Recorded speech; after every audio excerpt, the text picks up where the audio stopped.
kesempatan pada malam hari ini. Hari ini kita akan ngobrol, tadi kan sebetulnya topiknya adalah nano influencer, tapi karena mungkin ku kasih angle yang berbeda, jadi kita ngomong tentang influencer dan hubungannya sama brandnya kita. Jadi kalau teman-teman di sini punya brand, itu kan pasti bertanya-tanya, aku punya brand, butuh influencer nggak ya? Kenapa aku harus butuh influencer dan efeknya apa sih? Nah ini mungkin aku kasih sedikit insight bagi teman-teman sekalian supaya bisa lebih insightful lagi. Jadi next, jadi mungkin perkenalan sedikit ya. Jadi kalau nama aku Marvin, aku sebagai brand strategis, aku di sini punya beberapa brand founder. Jadi kalau hari ini saya mewakili Connectpedia sebagai co-founder, jadi pekerjaan lainnya saya juga sebagai creative director di Maru Design dan Tribeka, kemudian juga saya juga ada partner di bidang salah satu influencer, makro influencer di Explore Surabaya. Kemudian selain itu juga sebagai entrepreneur, brand strategist dan designer, co-writer dari buku Stupid Marketing, dan juga saya mengajar di salah satu di Petra Kristen University di Surabaya. Mungkin saya jelaskan sedikit mengenai Connectpedia. Jadi kalau kita sih intinya adalah sebuah komunitas yang berbasis para influencer. Kita berbasis ke arah konsultan, dimana kalau konsultan gini kan biasanya adalah B2B. Next. Ya, kalau konsultan kan B2B, jadi kita sebagai platform yang mempertemukan antara komunitas konsultan dengan para bisnis seperti Bapak Ibu. Jadi kita punya banyak hal, bisa dari lewat majalah kita menyampaikan ide-ide dari para konsultan kita, kemudian kita ada kopi darat di komunitas kita, baik itu di Jakarta, kita bekerja sama dengan AMA Jakarta, dan di Surabaya kita ada Connectpedia Community yang ada di Surabaya. Next, mungkin. Nah, mungkin ku refresh sendiri, kalau teman-teman di sini sudah tahu tentang marketing, sudah tahu tentang influencer, mungkin aku balik sedikit tentang branding. Jadi pertama, apa itu sih branding? Branding itu kalau teman-teman tahu bukan sekedar ngomong aku A, tapi branding adalah sebuah proses. Jadi kenapa kok kita bisa sebut sebuah proses? Bukan yang instan, bukan yang pom-pom, bukan gorengan. Kalau yang sekarang kan tren tuh, saham gorengan, koin gorengan, dan sebagainya, yang langsung tiba-tiba naik. Tapi kalau ngomongin branding, itu sebuah proses, sebuah perjalanan. Kenapa? Karena kalau kita lihat gambar di kanan, itu kita lihat bahwa kalau kita ngomong marketing, itu dari kita sendiri. Itu gambarnya kan kayak cowok yang sedang merayu cewek. Aku mencintai kamu, aku seorang pencinta, aku mencintaimu apa adanya, bla bla bla. Dari sisi marketing, dia yang ngomong. Tapi kalau dari sisi telemarketing itu kan via telepon aja, bedanya cuma kalau dari yang gambar ketiga itu adalah public relation, itu adalah orang lain yang ngomong. Nah, public relation ini mungkin banyak disangkut pautkan dengan yang namanya influencer, di mana kalau orang lain yang ngomong, justru orang yang kita ajak, yang kita mau jadi sasaran kita lebih percaya, karena bukan orangnya langsung yang ngomong, tapi orang lain atau pihak ketiga yang ngomong bahwa orang itu adalah orang yang baik atau orang yang sangat mencintai. Kalau advertising kita akan sering tahu kalau advertising itu tahunya mungkin pasang billboard, pasang iklan di TV yang selalu repeat. Jadi kuncinya adalah dia selalu repeat di awal, repeat terus. I'm a great lover, I'm a great lover. Yang bawah ini adalah graphic designer. Potong. Jadi kalau yang bawah itu graphic designer, di mana kalau ngomong graphic designer kita bicara dengan bahasa gambar, bahasa visual. Kalau aku mencintai kamu, gambarnya hati, dan sebagainya. Nah, yang kanan paling bawah ini adalah akumulasi dari semua itu. Jadi kalau tadi ada proses marketing, ada telemarketing, ada public relation, ada advertising. Nah, yang terakhir itu adalah branding, di mana si cewek itu sudah mengerti, oh ternyata kamu tuh mencintai aku. Jadi dia sudah menangkap pesannya, dan dia memaknai pesan itu sangat dalam. Nah, proses dalam sebuah branding ini yang sangat mungkin banyak dinamikanya di lapangan. Next. Nah, kalau teman-teman di sini yang suka baca buku, yang senang baca branding atau senang bicara tentang marketing dan sebagainya, saya sarankan mungkin bisa baca buku The Brand Gap. Di sini Martin Neumann banyak sekali memberikan perumpamaan yang sangat sangat enak untuk kita mengerti tentang branding. Jadi kalau dibahasakan, branding adalah gut feeling dan value seseorang terhadap produk, service, atau organisasi. Gut feeling itu kayak uh, eureka. Nah ini brand yang top banget misalnya. Brand yang brand coklat nomor satu apa?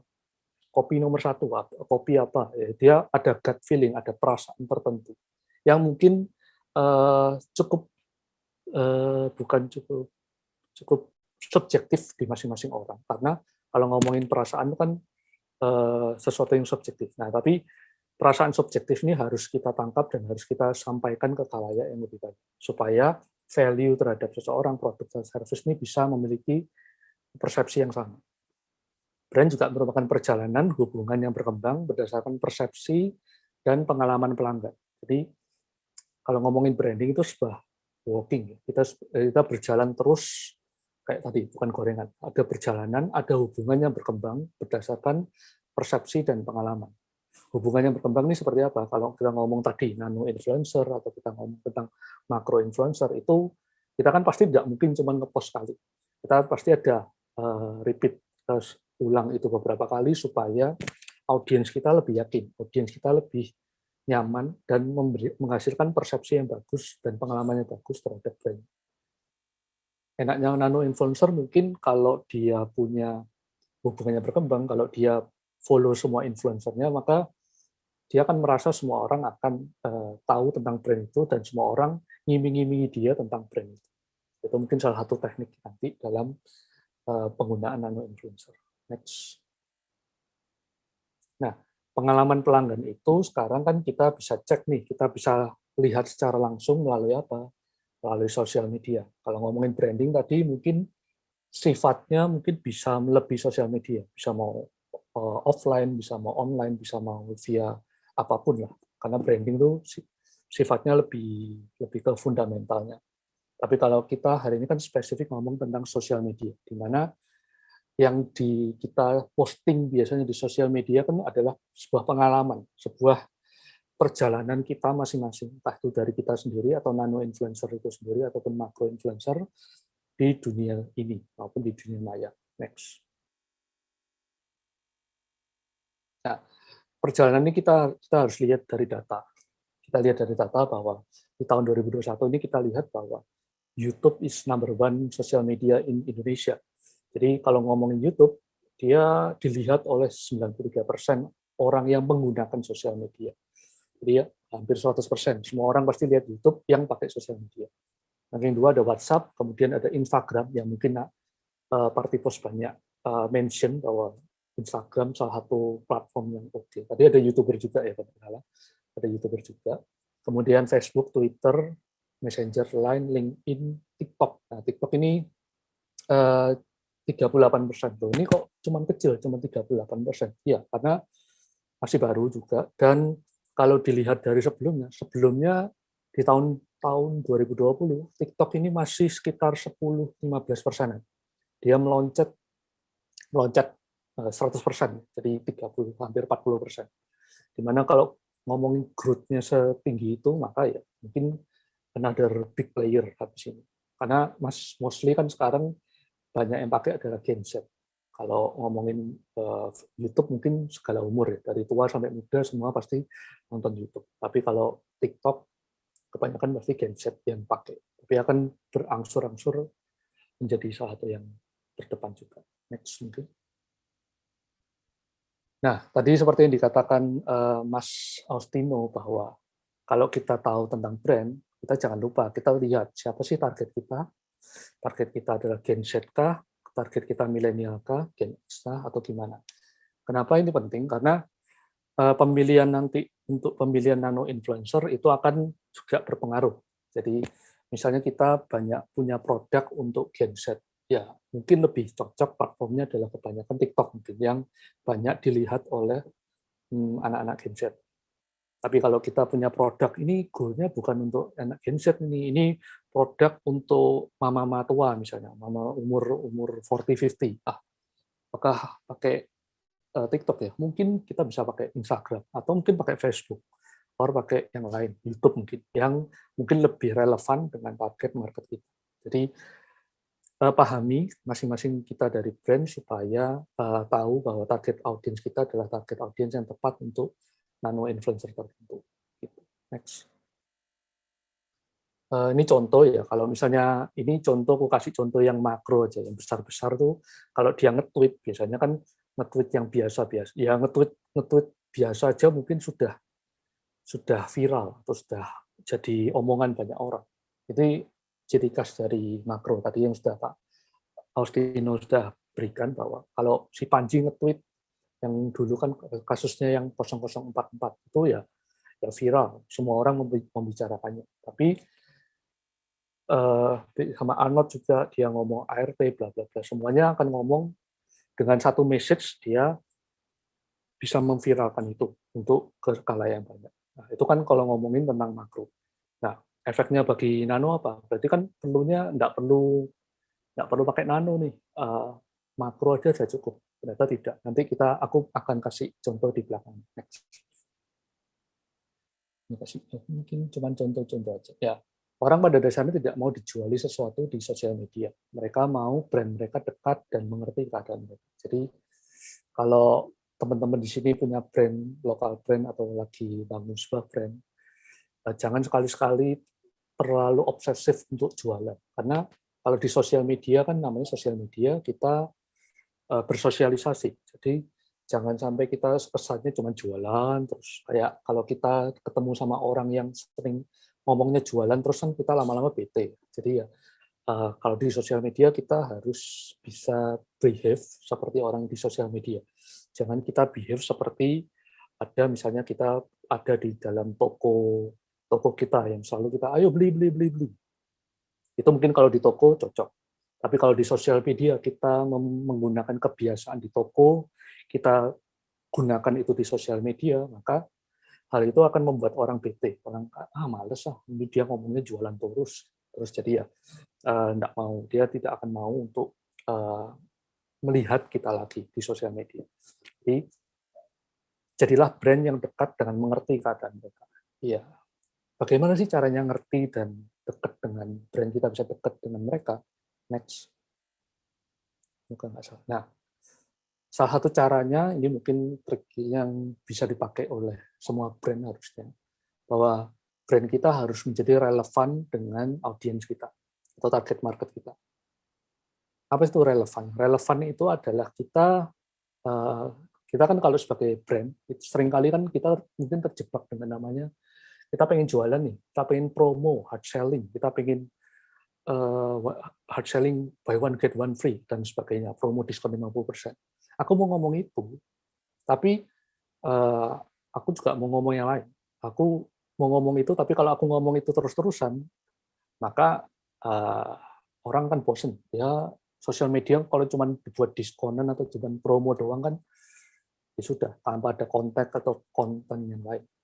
Nah, kita harus seimbangkan itu dengan what they are interested in. Apa yang mereka sangat-sangat tertarik, atau mereka sangat tertarik apa, nah itu yang harus kita juga pancing di sosial media. Itu yang dinamakan relevansi. Kita harus mengimbangkan antara yang mau kita katakan dengan yang mereka tertarik. Jadi ada korelasi dan relevansinya supaya mereka juga mau ikut tertarik dengan brandnya kita. Next. Nah ini yang kemarin lagi viral, minggu lalu ya. Minggu lalu yang lagi viral. Teman-teman ada yang beli? Kalau ada yang ARMY di sini, mungkin bisa sharing atau tunjuk tangan. Jadi apa sih hubungannya nano influencer? Kenapa kok kita influencer? Kalau tadi ngomong influencer kan salah satunya pasti ya pakai influencer skala global sampai yang nano, di mana kalau nano kan individu-individu kecil. Berkaca di konteksnya di McD XBTS ini, kita tahu bahwa McD meng-hire bekerja sama dengan BTS untuk membuat sebuah menu baru, menu nugget dengan packaging ungu yang sangat-sangat cantik dan sangat-sangat digandrungi oleh ARMY. Kemarin kalau kita sempat lihat beritanya kan sampai macet di mana-mana dan sebagainya. Nah, yang key point-nya adalah di poin berikutnya, di next slide. ternyata selain dari BTS, yang menjadi keviralan lain adalah orang lain atau kita sebut adalah nano influencer itu juga mau secara sukarela untuk mengikuti the hype-nya mereka. Hype-nya dalam hal ini apa? Hype untuk ngeposting packaging-nya, nge-hype untuk ngeposting, oh ini macet loh di sini, bla bla bla bla. Nge-hype untuk ngeposting macet di mana, Gojek Gojek lagi antri nih, bla bla bla. Itu semua dilakukan oleh ya netizen yang notabene mungkin kalau dalam konteksnya Partipos ini adalah nano influencer, di mana mereka juga punya power walaupun mungkin limit dengan followernya mereka, tapi mereka mau menginfluence sesuatu. Kalau di berita-berita kita lihat kan ya banyak berita-berita lain, berita yang jadwal BTS lah apa, semua itu kan dari sisi media. Tapi kalau dari sisi nano influencer, mereka dengan sukarela untuk ngeposting itu di sosial media mereka, baik itu dalam bentuk postingan atau itu yang secara organik. Nah, kalau ngomong BTS ini secara organik, yang dilakukan oleh Partipos ini kan secara terstruktur. Kita bisa mengeset apa yang mau kita sampaikan ini ke market. Nah, itu enaknya. Kita bisa ngeset apa yang kita mau dari brand mau ini ke dalam influencer. Next. Nah, ini sebagai contoh. Jadi mungkin ini nggak banyak sih waktu. Jadi aku kasih contoh mungkin bagaimana sih efeknya nano influencer terhadap sebuah brand atau event atau promo. Jadi di komunitas kita di Connectpedia itu sempat di tahun lalu kita mengadakan sebuah conference. Jadi kita tiap tahun mengadakan sebuah conference di mana annual conference ini yang biasanya kita lakukan secara offline, kita tahun lalu karena pandemi kita lakukan secara online. Di mana kalau ngomongin online kan ya seperti ini. Kita seperti webinar berinteraksi dengan audiens yang mungkin tidak yang secara dunia maya. Nah, pada saat itu kita berpikir, wah kita harus untuk supaya lebih besar gimana nih? Karena notabene kalau offline aja orang mungkin yang betul-betul tertarik ke sini, tapi kalau online orang yang tertarik pun mungkin agak males karena melihat terlalu karena online ya, jadi kayak gitu. Kita pakai teknik bahwa kita harus bekerja sama nih dengan para influencer ataupun para pembicara kita, karena kita sebagai komunitas kita punya kekuatan untuk bisa kolaborasi dengan banyak pembicara. Jadi kita adakan nih event 3 hari 3 malam untuk 33 pembicara selama 3 hari. Kita undang nih beberapa istilahnya influencer ataupun nano influencer, karena kan kalau ngomong pembicara capability-nya kan dia adalah expert, dia pasti punya follower atau dia punya pengikut, orang yang suka dengerin dia, suka melihat dia dan sebagainya. Kita bekerja sama dengan mereka. Oke, kita bekerja sama dengan mereka.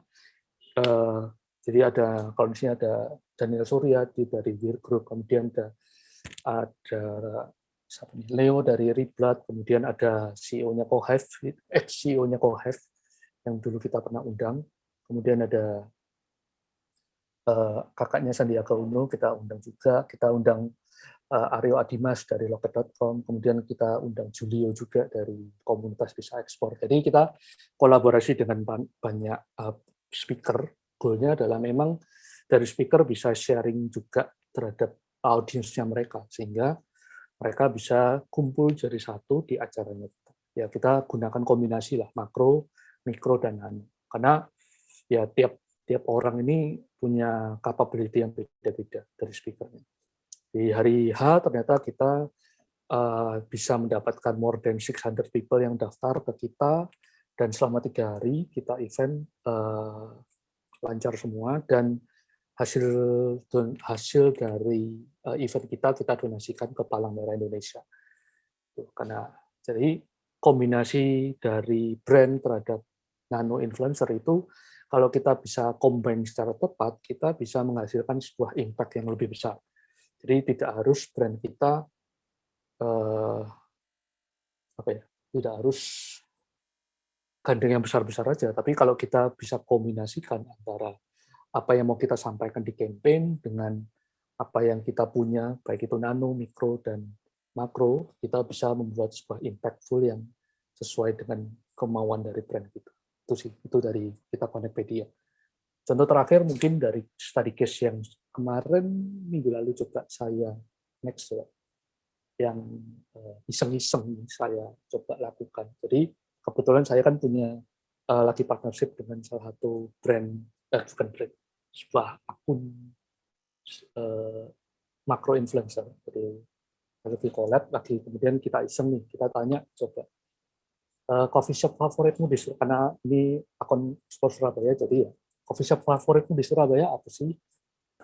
Jadi kita sebagai makro, kita make a lead, kita coba lead some conversation, kita coba buat sebuah conversation, kita sebuah cerita yang pada akhirnya direspon oleh para nano. Ini follower kita, ya follower kita mostly ya follower yang ya followernya 1000, 2000 dan sebagainya. Yang ya kita nggak tahu, karena ini random banget. Jadi nano influencer make their opinion. Jadi mereka dengan aktif untuk memberikan opini mereka terhadap coffee shop favorit mereka di Surabaya. Dan banyak menyebutkan ya mungkin antara brandnya mereka sendiri atau brandnya yang biasa dia suka dan sebagainya. Hal itu membuat traffic menjadi ramai. Dalam hal ini, people react to know more about the brand. Jadi pada saat setelah hasil survei ini kita bagikan, ternyata kita kan mention untuk beberapa brand kopi yang cukup famous di Surabaya. Ternyata yang ngeklik ya, maksudnya yang kita istilahnya mendatangkan traffic ke brandnya mereka itu cukup banyak. Jadi misalnya dari brand A 160, 400, 500. Jadi intinya mereka kepo terhadap apa hasil dari nano influencer itu sampaikan. Itu. Next coba. Terakhir mungkin ini belum. Jadi ini beberapa insight yang confidential sebetulnya, tapi ya nanti pas di sharing di publish dulu aja. Jadi resultnya coba kita coba menangkan dari both parties. Jadi kita coba pakai win-win solution untuk semuanya. Jadi audience bisa tahu tahu lebih tentang kafe-kafe di Surabaya, kafe brand bisa mendapatkan traffic-nya mereka, kemudian kita sebagai Explore Surabaya mendapatkan traffic dan engagement dari audience. Jadi kalau kemarin kita sempat melihat dari insight-nya ya, insight-nya grow-nya banter banget karena memang pada saat ini ya memang orang lagi nyari kafe-kafe yang baru lah, karena di Surabaya banyak sekali bermunculan kafe-kafe baru yang menjamur di kota Surabaya. Impression-nya kita naik tinggi dan sebagainya. Nah, garis merahnya kalau di sini lebih ke arah mungkin Partipos juga bisa mengakomodir ya, bahwa sebetulnya kalau penggunaan nano influencer itu bisa meleverage apa yang kita punya.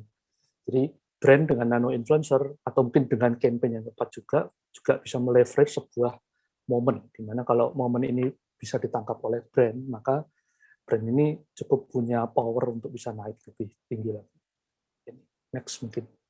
Terakhir mungkin dari saya lebih ke arah tips ya. Jadi tips-tips singkat sih, kalau kita sebagai brand strategis biasanya memberikan tips singkat yang cukup simple supaya bisa dijalani oleh masing-masing pemilik brand. Jadi usahakan jangan hard selling, walaupun pakai nano influencer pun mungkin kontennya jangan langsung hard selling. Ayo beli ini ya, ya mungkin di sebagian kecil nggak apa-apa, tapi jangan itu jadi yang utama, karena kayak tadi kita sudah share bahwa kalau ngomongin hard selling di awal itu pasti orang akan cenderung bosen atau biasa aja. Itu tidak akan terlalu digubris karena tidak menarik bagi mereka.